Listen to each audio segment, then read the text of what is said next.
యేసుక్రీస్తు నామంలో బెతస్తా విడుదల పరిచర్య తరపున మీకు ప్రేమపూర్వకమైన వందనాలు. ఈ దిన వాక్య ధ్యానము. యెహోవా తన పరిశుద్ధ ఆలయంలో ఉన్నాడు. కీర్తనల గ్రంథం 11వ అధ్యాయం 4వ వచనం. కష్టాలు ప్రమాదాలు ముందుకు వచ్చిన సమయంలో దావీదుకు ఉన్న ఒకే ఒక్క ధైర్యం ఇదే. తన జీవితంలో జరుగుతున్నవన్నీ దేవునికి తెలుసు. ఆయన తన పరిశుద్ధ సింహాసనం నుంచి పరిపాలన సాగిస్తున్నాడు. ఆందోళన చెందిన హృదయాలకు ఇందులోనే శాంతి ఉంది. దేవుడు తన కనుదృష్టి చేత నరులను కన్నులారా చూస్తూ ఉన్నాడు. ఆయన ప్రతి ఒక్కరిని పరిశీలిస్తూ ఉన్నాడు. ప్రతి వారి పట్ల వారికి తగిన రీతిలో ఆయన మేలు చేసే దేవుడుగా ఉన్నాడు. ప్రార్థన.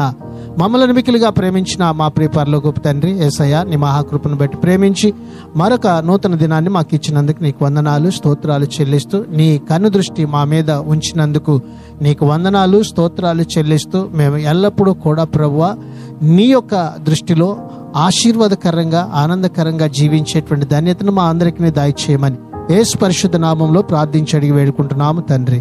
ఆమెన్.